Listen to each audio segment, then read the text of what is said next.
రైతులకు good news. PM Kisan 16వ విడత ఎప్పుడో తెలుసా? దేశంలోని రైతులకు మోడీ సర్కార్ ఎన్నో పథకాలను అందుబాటులోకి తీసుకొస్తోంది. ముఖ్యంగా రైతులకు అండగా ఉండే పథకాలను అమలు చేస్తోంది.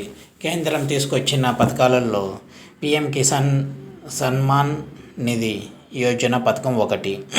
ఇందులో రైతులకు ఏడాదికి 6,000 చొప్పున అందిస్తోంది. ఈ డబ్బులు ఒకేసారి కాకుండా ఏడాదిలో 3 విడతల్లో 2,000 చొప్పున రైతుల ఖాతాల్లో జమ చేస్తోంది కేంద్రం. ఈ పథకం కింద ఇప్పటి వరకు దేశంలోని కోట్లాది మంది రైతులు 15 విడతల ప్రయోజనం పొందారు. దేశంలోని రైతులు 16వ విడత కోసం ఆసక్తిగా ఎదురుచూస్తున్నారు. ఈ నెలాఖరులోగా అంటే ఫిబ్రవరి 27న 16వ విడత విడుదల కానుందని విశ్వసనీయ సమాచారం. అయితే దీనికి సంబంధించి ఇంకా ఎలాంటి అధికారిక ప్రకటన వెలువడలేదు. అయితే ఈ పీఎం కిసాన్ కింద రైతులకు ఏడాది పొడవునా 3 విడతలుగా 2,000 చొప్పున అందిస్తుండగా ఇప్పుడు మొత్తాన్ని పెంచే ఆలోచనలో ఉంది కేంద్రం. ఈ మొత్తాన్ని పెంచినట్లయితే రైతులకు మరింత మేలు జరిగే అవకాశం ఉంది. పీఎం కిసాన్ సన్మాన్ నిధి ప్రయోజనాలను పొందేందుకు ఈ కేవైసీ చాలా ముఖ్యం. మీరు ఈ కేవైసీ చేయకుంటే మీ ఇన్స్టాల్మెంట్ నిలిచిపోవచ్చు. ఈ కేవైసీ చేయని వారు వెంటనే చేసుకోవడం చాలా ముఖ్యం. ఇప్పటికే కేవైసీ చేయని రైతులకు 15వ విడత డబ్బులు అందలేదు. కేవైసీ కోసం మీ సమీపంలో ఉన్న మీ సేవా కేంద్రంలో కానీ ఇతర ఆన్లైన్ సెంటర్ను సందర్శించి ఈ పని పూర్తి చేసుకోవచ్చు. లేదా మీరు ఇంట్లో ఉండి కూడా మీ మొబైల్లో నుంచి కూడా చేసుకోవచ్చు.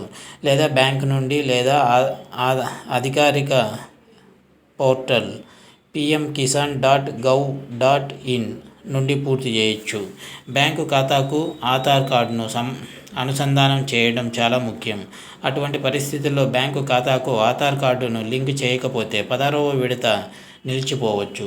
దీంతో పాటు పథకం కింద లబ్ధిదారులైన రైతులు భూ ధృవీకరణ చేయించుకోవడం అవసరం. ఎవరైనా ఈ పని పూర్తి చేయకపోతే వచ్చే విడత డబ్బులు నిలిచిపోవచ్చు. ఒక రైతు మరో రైతు నుంచి భూమి తీసుకొని కౌలు వ్యవసాయం చేస్తే అతనికి ఈ పథకం ప్రయోజనం ఉండదు. పీఎం కిసాన్లో భూమిపై యాజమాన్యం అవసరం. పీఎం కిసాన్ సన్మాన్ నిధి యోజన ప్రకారం భార్యాభర్తలిద్దరూ పీఎం కిసాన్ సన్మాన్ నిధి ప్రయోజనాలను పొందలేరు. ఎవరైనా ఇలా చేస్తే అది నకిలీదని ప్రభుత్వం ప్రకటించి రికవరీ చేస్తుంది. ఇది కాకుండా రైతు కుటుంబంలో ఎవరైనా పన్ను చెల్లిస్తే అతను ఈ పథకం ప్రయోజనం పొందలేడు. అంటే భర్త లేదా భార్యలో ఎవరైనా గత సంవత్సరం ఆదాయ పన్ను చెల్లించినట్లయితే వారు ఈ పథక ప్రయోజనం పొందలేరు. రైతుల కోసం ప్రభుత్వం హెల్ప్ లైన్ నెంబర్ విడుదల చేసింది. మీరు ప్రధానమంత్రి కిసాన్ సన్మాన్ నిధి యోజన కింద దరఖాస్తు చేసుకున్నట్లయితే దాని స్థితిని తెలుసుకోవడానికి మీరు 155261కి కాల్ చేయవచ్చు. మళ్ళొకసారి రిపీట్ చేస్తా చూడండి. 155261కి కాల్ చేయవచ్చు. మీరు దీని గురించి అన్ని రకాలుగా సమాచారాన్ని పొందవచ్చు. ఇది వ్యూవర్స్, రైతులకు ఇచ్చే పీఎం కిసాన్ 16వ విడత అప్డేట్స్.